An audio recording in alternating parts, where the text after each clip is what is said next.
Hey, today we will answer listener questions that ought to help us all make more money. And next, I'll share three business professionals that I admire and emulate. And I'll leave you with a formula that I believe will lead you to greater satisfaction in your business and your life.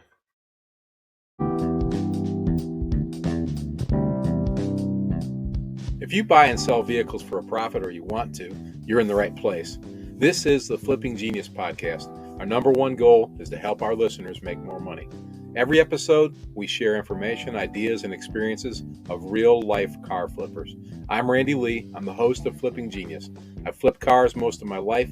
For over a dozen years now, I've been a licensed dealer. I am working to build the best podcast about successfully flipping cars for a consistent profit. Let's get to it, flippers. Hey, I'm Randy Lee. If you haven't been here before, this is Flipping Genius podcast. And I guess you heard a little bit about it in the intro. Every now and then, I think it's a good idea to share some of the answers that I've shared with some of the listeners over the past few weeks. I know that a lot of the questions that others ask are the same ones that a lot of you are probably wondering about too. And, if you have a question that you'd like to ask, just email me at flippingquestions@gmail.com or contact me on the car flipping forum group on Facebook groups. I'm going to read the questions as they were written, and then I'll answer them without a script. So I may not be perfect in my response, like radio sort of way, but I think this will allow for my best honest and therefore my best answer. I'm going to jump right into it. I'm going to start with Gordon from the state of Maine. And Gordon says, ask me, what vehicles are the best vehicles to flip? To me, the best vehicles to flip are ones that I can flip easy and make a lot of money on. But that's as simple as you can get it. But I think the answer here is maybe more complicated than that, Gordon. First off, usually when I get this question is really what are they asking is what vehicles are in biggest demand. And in my mind, I sell transportation. That's what I buy and sell vehicles that people are going to use to if I go to a meeting and introduce myself, I say I sell inexpensive vehicles to people that they can depend on so they can go back to work. And that's really what is in my head. So that's my formula personally, but that may not be your formula. I know way back in episode 17, great episode with my friend Jeremy.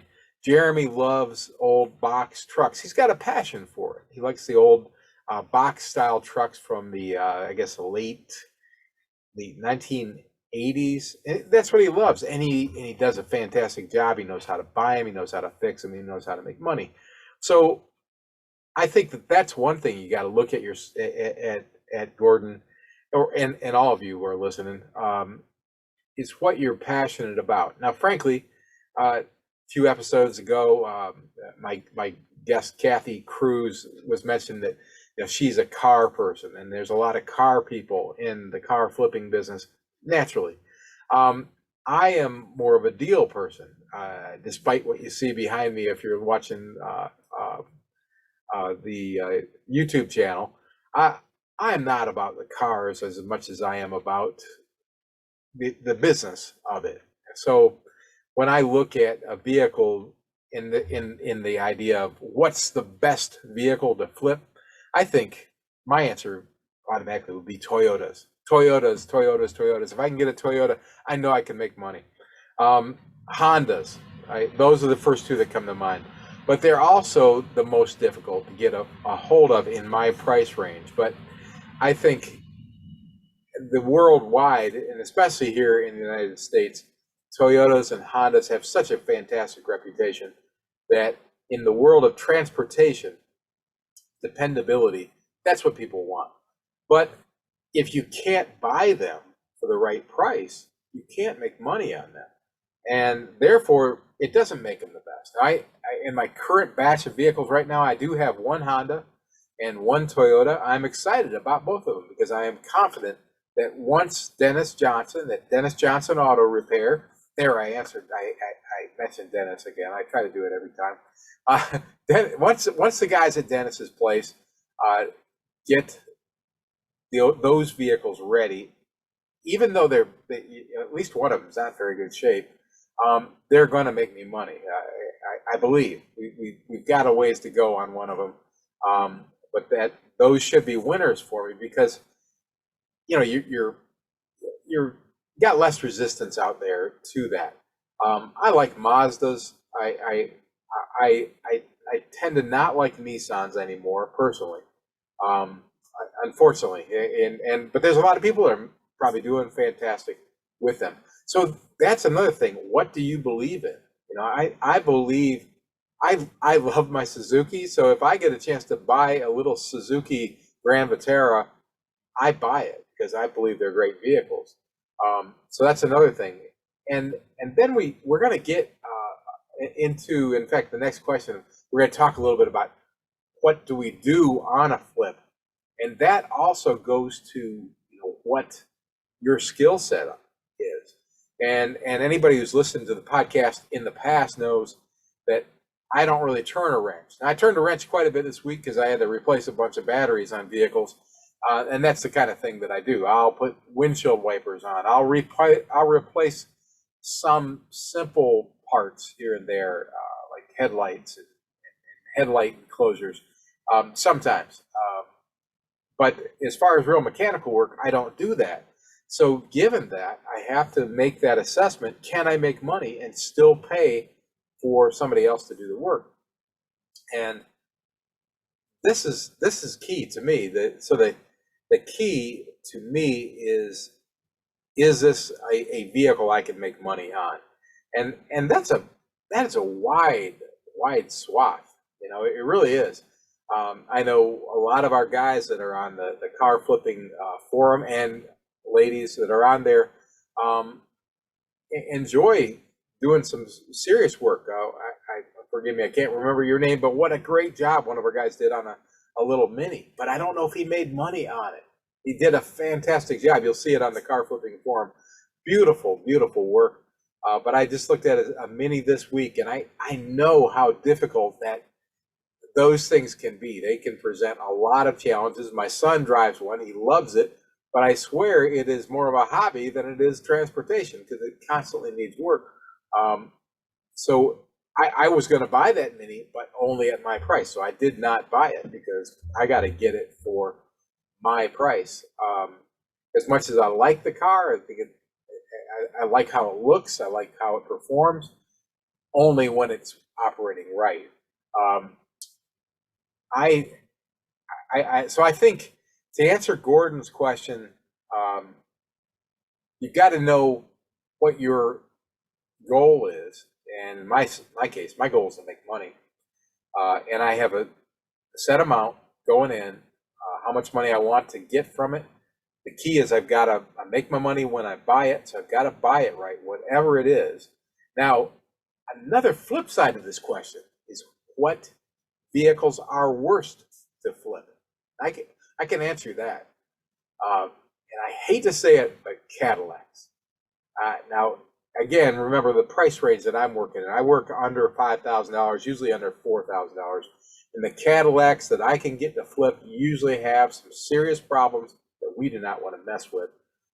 So I walk away from them right away. Cadillac will tell you when it doesn't want to be bought. If you see a North Star Cadillac and they're still out there, you get in, you start it up. It starts up, sounds good, but on the dashboard it says change oil soon. As soon as you see that, or sometimes it'll also say coolant, check coolant level. These two things indicate that there's some major problem with that North Star engine. Turn it off, walk away. That's what I do. Thank you, Dennis Johnson. Thank you, Gary at Dennis Johnson's. He's the one who really taught me that. We walk away from Cadillacs. Now, if you I love Cadillacs. I love how they look, and I grew up loving them. But I've learned over time to walk away. Now, if I could get an early '90s Caddy, I'll probably buy that because I still like them. But usually those are too worn out to be worth anything to anybody. So that's probably not something I'm going to do. Daewoo. Don't buy a Daewoo. You probably won't have many opportunities for those.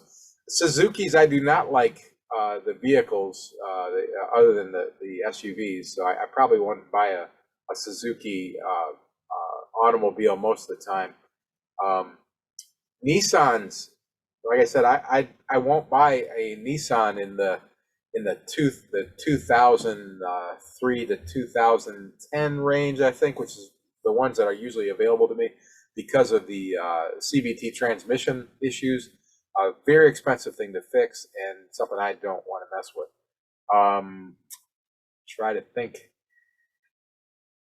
I don't like to buy vehicles that have coolant issues, and I think that might be a question that came up.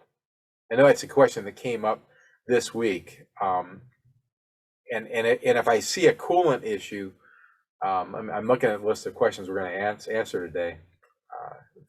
Forgive me. I told you I wouldn't be perfect. Just looking down the list. No, I'll address that here. I'll call Gary. Gary is the operations manager at my mechanic, Dennis Johnson Auto, here in Madison, Alabama. If you're in Madison, Alabama, they're the best guys. It's not really advertisement for them because we have listeners all across the globe now, so I don't think anybody's going to send their car there. But if you are in our backyard, highly, highly recommend the guys there. But I'll call Gary and tell him what's happening, tell him what kind of car it is, because vehicles tend to have the same problem. If you've got a Ford Taurus, it's just like all the other Ford Tauruses. If you've got a Cadillac Sedan DeVille, it's going to have the same problems as the other Sedan DeVilles. If you've got a Grand Vitara, if you've got a Toyota Camry, they have problems that are systematic. And when I called, Gary almost knows exactly what the problem is, but I can tell him what the codes say, and I can tell him what I'm seeing, and he saves me from a lot of trouble. And it's great to have somebody like that. So you're actually at the auction, or you're in the driveway of the individual who's selling the vehicle, and you can call and relay that information to him or to your person and find that information out. Or maybe you know the answers, but I try to stay away from things that are gonna make me lose money. So I hope that answers your question some, Gordon. And I know we already had this conversation, but if you've got more questions along those lines, feel free to reach out to me. Like I said, flippingquestions@gmail.com. The next question on the list from French from Florida. French from Florida asked me, will you consider buying vehicles that need total engine or transmission swaps? And then when, why, and how? Really good question, French. And usually not for me, usually not. But that's me. Again, I'm not doing the swap. If you're doing the swap and you know how to pull an engine out of a vehicle with a junkyard, or buy an engine that's pulled out of the junkyard and put it in yourself, you could probably make money. Or actually what I told French, because he was getting into this, I can't remember exactly where in Florida, but I remember when we talked, I told him, I do have a guy. I've got a guy. And I said, get a guy. Get a guy who can do this work and will do it probably in a backyard shop, in a car garage behind his house. And he knows how to do it. And it's something he's doing on the side. Maybe he's working for a mechanic full time during the day, and this is something he's doing at night. Now I'm not in a crazy rush. That's another thing. If I've got 3 or 4 weeks, he can turn around in 3 or 4 weeks. That'll work for me, because I'm not investing all my money in any one vehicle. If that's the case, yeah, I'll do it. But I've got to have the meat left on the bone to do that. And that's in my price range. That's not usually going to happen, because even in the end, I'm not going to sell it. But if I could do the flip and pull out, if I can buy the vehicle for say $500, buy the engine or the transmission for anywhere from $300 to $800. Pay him to put it in, let's say for $700, and I can turn around and sell that thing with all the other repairs for $6,000 or $7,000. Yeah, I'm definitely going to look at doing that. Just that there's so many unknowns. I've got to know that I can get the replacement engine out of a junkyard. I don't buy new engines or new transmissions. So me personally, I very rarely do that. And when I do, it's when I can make money. That's what I do. And that's why is because I want to make money. Why I don't is because I'm going to lose money, and it's going to take a while to figure it out. And I'm gonna have to pay my guy some money to find it out. And sometimes that happens because sometimes we get into something and it's not something we can do, and it can be a big loss. And I don't like big losses, not at all. And that's how I do it. Now, if you can do it yourself, and maybe it's not something you'll do yourself today, maybe it's 5 years from now you learn how to do this.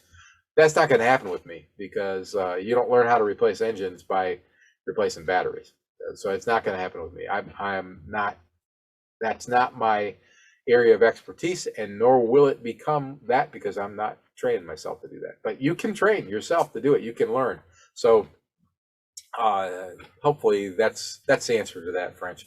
And again, French and I have talked about this, and if you've got questions along those lines, flippingquestions@gmail.com, and you'll probably see French and me on the car flipping forum. Would be happy to share other information along with. Got well over 600 members, and it's growing. We should be over 1,000 soon. That'll be an exciting one. I'm going to pound through these questions because I do not want to tie you guys up too long. Gilbert from Texas. Gilbert asked, are there alternative methods to following the traditional routes to becoming a licensed dealer that you recommend? And are there ones that you don't recommend? And really timely question, Gilbert. I have a meeting scheduled for tomorrow, actually, to talk to somebody about some alternative methods that are out there. And there's some things I don't know. Naturally, there's lots of things I don't know. It's called Flipping Genius. That's tongue in cheek, folks. Believe me, I know that I'm not a genius, but I can give you an alternative that I really, really like, that you might be able to set up, because there's a lot of people that are reaching out to me and saying it's just too expensive to get a dealer's license. And the fact is, though, it could be more expensive if you do this the wrong way. If you're flipping with open titles and breaking the law, which that's breaking the law. If you don't recognize that, you can listen to past episodes where I have Randy Jones from the Alabama Independent Auto Dealers Association on, talking about what the laws are. I know there's a lot of folks that are flipping 1 or 2 cars a year, and you're trying to do it the right way. I'm not trying to pick on you. I'm just saying, if you want to grow this, the way to grow it is to become a licensed dealer. But that's expensive. Depending on your state you're in, it can be very expensive. But here's a way. Here's a way that you might consider. You're a young flipper, okay? That doesn't mean you're young. I am not young. I'm 61 years old, and I feel good, but I'm older than most of you who are listening. But I'm young comparatively to some folks. Now, I was young when I started this 13, 14 years ago. I was a lot younger than some of the people that I'm going to talk about here in a second. Some of you guys are 18 years old. Some of you are 25 years old. Some of you ladies are 28 years old. But you're young to the business, and you're energetic, and you're fired up, and you bring passion and excitement to the business. Well, maybe you can find somebody who's lost theirs.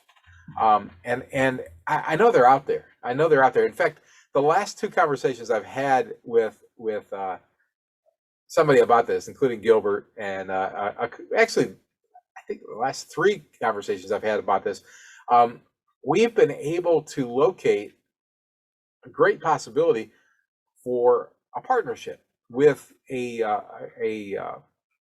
experienced car dealer who is on their way out. Maybe they're not ready to get out though. They've still got their lot, they've still got their bond, they still have their insurance. They're still in business, and they're maybe even still going to the car auctions. They're still participating. They sell a few cars, but they're not really moving it like they used to.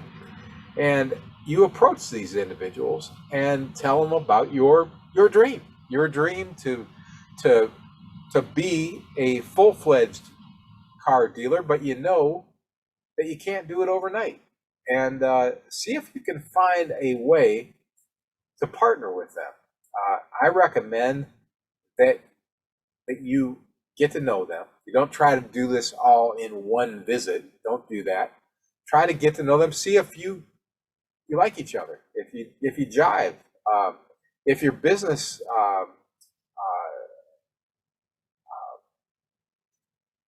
beliefs are the same. If you have the same sense of right and wrong, for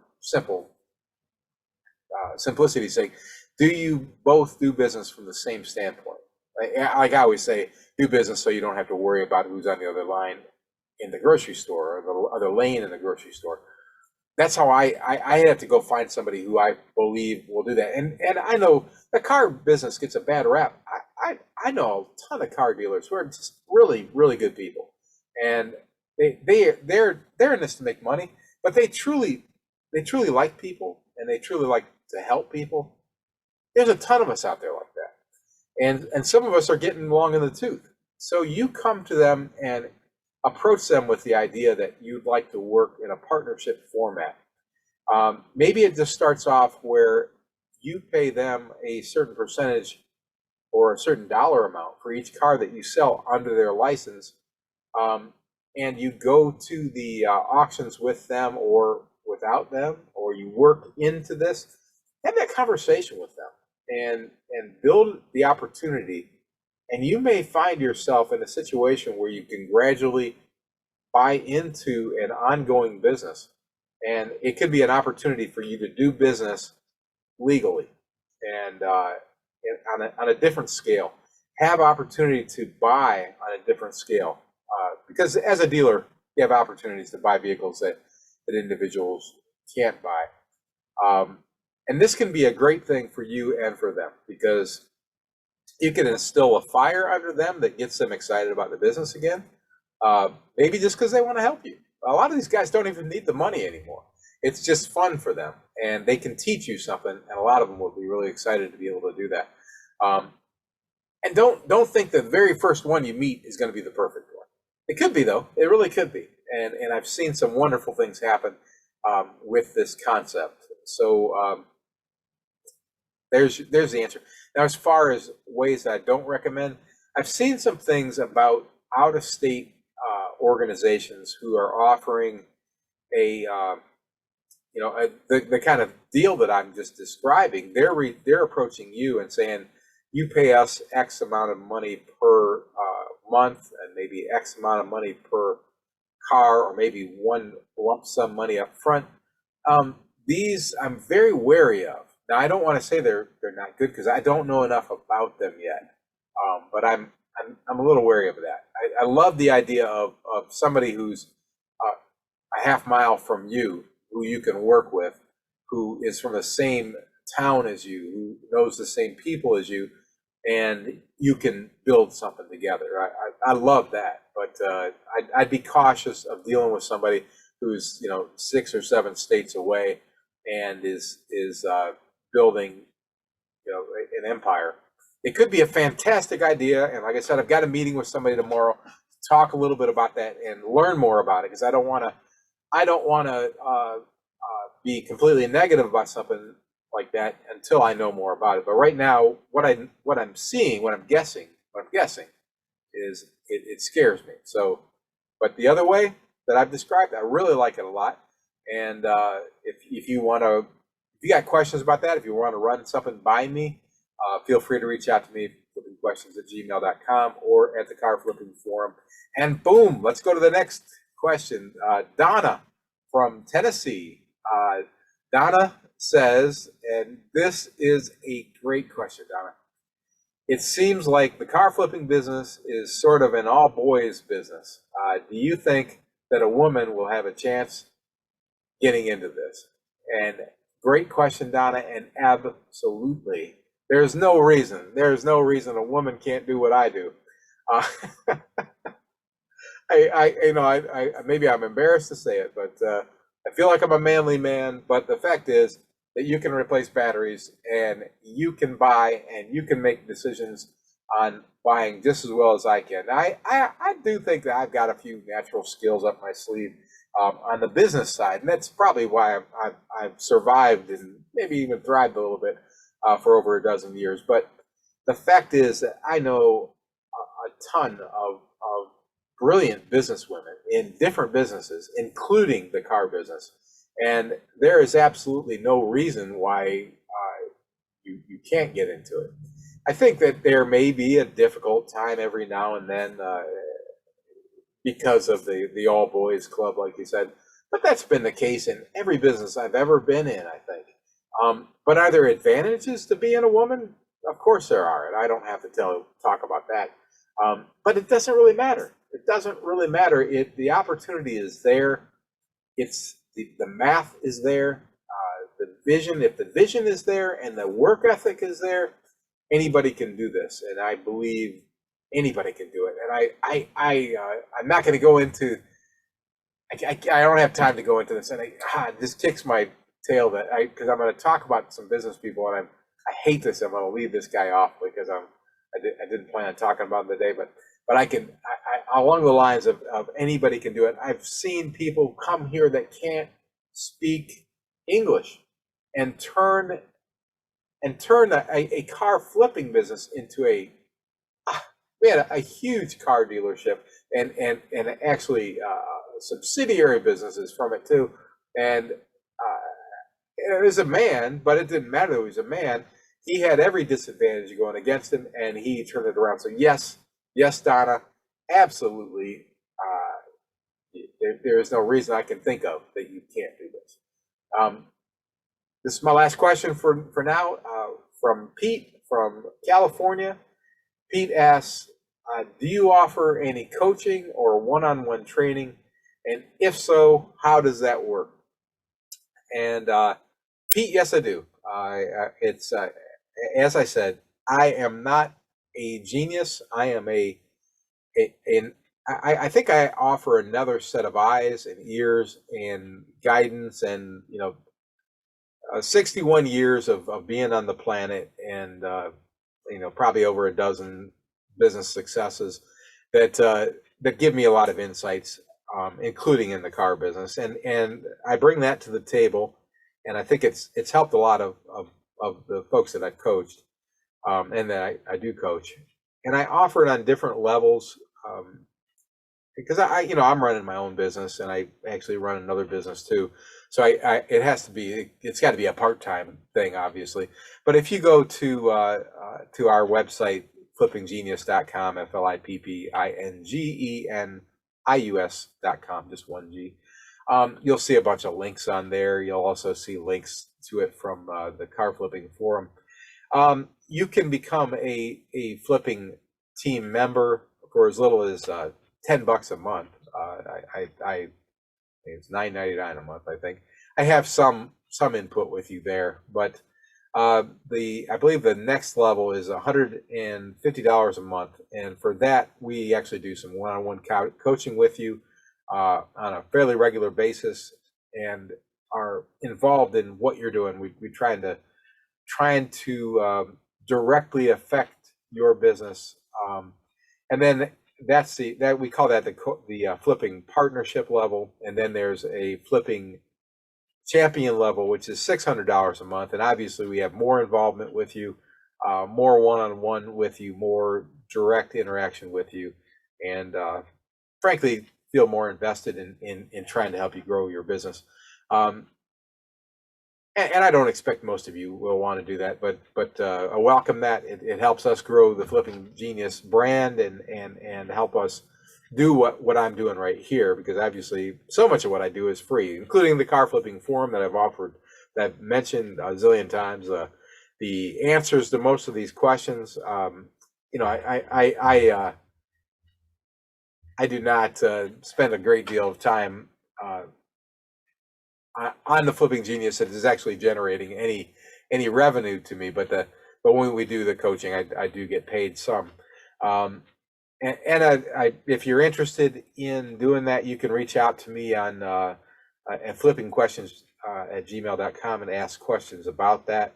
You can also schedule a free 20-minute one-on-one with me directly from the website, or just send me a request to flippingquestions at gmail.com. And we'll do a Zoom one-on-one and talk about where you're at now and about where we can go and see if it's a good match. That's always interesting. I'm fairly limited on my time naturally on that, but we can probably get you in the next couple weeks and have a chance to talk about that, and it may be something you want to do down the road. But thank you so much for asking me that, Pete. I appreciate it. I appreciate Gordon and French and Gilbert and Donna and Pete and everybody else who sent us questions. If you got a question, send it to me, car flipping at flippingquestions at gmail.com, and I will answer your questions one-on-one. All 5 of these folks have heard from me pretty promptly. I try to get answers out to everybody one-on-one, but I just save these because I thought they're questions I've seen more than once, and I thought it might be beneficial just to answer them here. I want to take a short break to share a benefit that we are offering our listeners. And when we come back, I'm going to share some information about 3 very special people that not only have made a difference in my life, but who are making a difference in others' lives as well. Hey, Kathy Cruz was successfully managed, consulted, and led automotive sales organizations all across the U.S. and Canada. Her strategies, techniques, and insights make her highly sought after as a speaker and coach in the automotive industry. Kathy's recently developed a digital training course called Social Media for Car Sales Masterclass. Kathy's course is the ultimate guide for today's car sales professional. Kathy has been our guest on the Flipping Genius in episodes 52 and 126. She's offering our listeners a 20% discount on the normal tuition rate for her course. To learn more, go to flippinggenius.com/Kathy, Kathi, and plug in the code VIP20 to save 20%. You'll also find links to Kathy's course on the Car Flipping Forum and on the resources page at flippinggenius.com. This is going to be a lot of fun for me to talk about the next 3 people. These are 3 people who have influenced my life, and I believe who are influencing so many people's lives, especially in business, but in life really. And I've learned from all of them, and I want to share why I've learned from them and why I emulate them and admire them so much. And there's a lot of people like this. Like I mentioned earlier, I think of my friend Francisco that I would love to talk about, but I'm going to limit it to these 3 because I know time is of the essence. And if you're listening to me, the chances are you're not making money. But you will, because that's what we're here for, right? The first one I want to talk about is my friend Lisa Smith. Lisa was our guest way back in episode 15. I think she was my very first guest on the podcast. And Lisa runs several businesses here in North Alabama and has recently expanded her business into Southern Alabama and into the Florida Panhandle.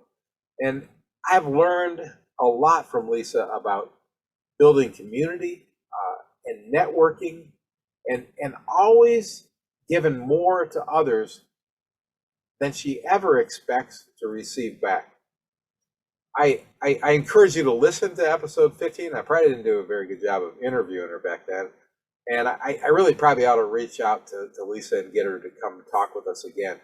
But I think that's all I really want to say about that. I want to say that if you'll think about that because that is the key to what I've learned from Lisa. She builds a community in her business.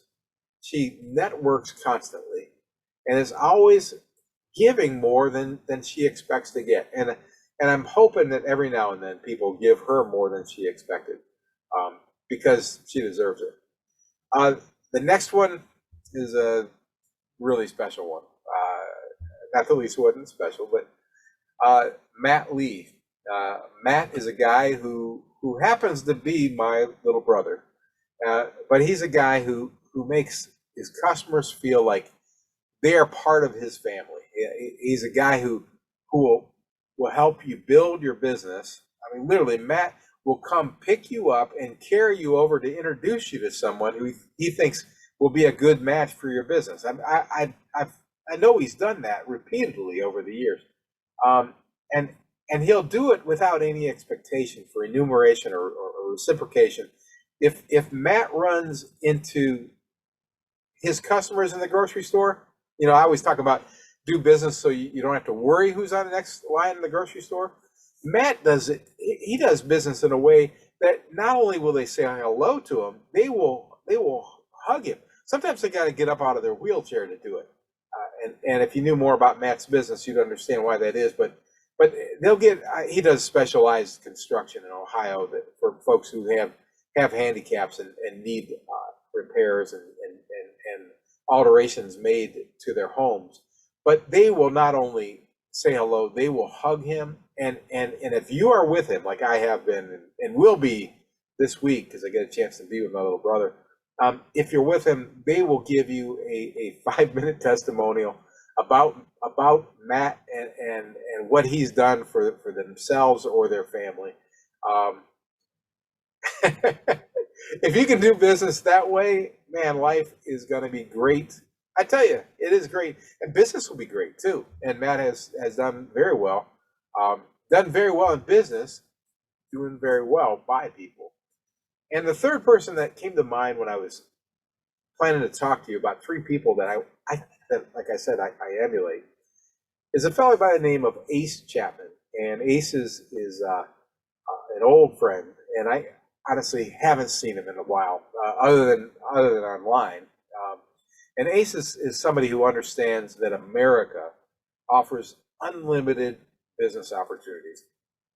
I worked with Ace years ago, and I saw him build one business after another, and together we created a significant amount of wealth and introduced others to opportunities. And today, Ace teaches others and guides them to reach for their dreams, to literally reach for their dreams and believe that they're out there. And I think of Ace. He's much younger than me, and it makes me smile because what a brilliant business mind, what a passionate businessman who believes in the future. It's making the future happen. And anyway, those are the three folks that I wanted to talk about today. Lisa, Matt, and Ace. I hope that you can hear me brag about you because you guys are all awesome. Hey, ask yourself if you're reaching your potential. Are you doing the thing that takes best advantage of your skills, your passions, and your resources? I know we're talking about car flipping, and I'm still talking about car flipping. I've talked about what my skills are, my skill sets, and I constantly look to identify what those are and do the best for myself and my family by using my skill set to the best of my ability. Um, so take a good look at where you are and where you want to be. Give it some thought, and then formulate a plan to make that happen. If I can help, feel free to reach out to me. You can write me at flippingquestions@gmail.com or contact me at the Car Flipping Forum. Or if you're interested, like I mentioned earlier, in working with me personally, consider becoming a flipping teammate or a flipping partner or a flipping champion. Just go to flippinggenius.com. That's flippinggenius.com. And click on the links that take you to that page. It's clearly identified: flipping teammate, flipping partner, flipping champion. And if you like, we can schedule a free 20-minute Zoom meeting. We can discuss what you're doing and what you want to be doing, and how you see yourself getting there. And I'm happy to give you insight and see if it makes sense for you to work with me directly, or if I can just help you on your way. Hey, thanks for listening to episode 129 of the Flipping Genius. You can find all of our episodes at our website, flippinggenius.com, as well as on pretty much all of the podcast sources like Apple, Spotify, Podcast Addict, uh, iHeartRadio, Castbox, and more. You can watch most of our podcasts and lots of other videos at the Flipping Genius YouTube channel. Just search Flipping Genius wherever you're searching, but you can search Flipping Genius on YouTube, and please subscribe. If you're watching a video, please click that subscribe button. And the more subscribers we get, the better. You know how this thing works. I need to build that number up because I want to keep doing this. It's fun, and that's how we'll do it, folks. So please subscribe to wherever you're watching, wherever you're listening, so you'll have access to everything, including I'm making almost a daily short video that are regularly posted on Facebook and TikTok too, and you'll be able to see them on the Flipping Genius YouTube channel. So please subscribe so you don't miss anything. Please save us as a favorite wherever you're listening. If you haven't joined the Car Flipping Forum yet, remember, it is free, Free, free. Just search Flipping Genius on Facebook groups. Answer 3 simple questions so I know you're not a scammer or a spammer, and you're in. And once you're there, I do ask that you participate. Share your questions, your ideas, your experiences. Answer other people's questions, get involved. That's what that's there for. Right? Together, we'll all get better at this flipping business, and we'll all make more money. And that is the number one goal of Flipping Genius, to help our listeners make more money. That's you, right? Hey, let's work together. Let's make some money. Let's all become flipping geniuses.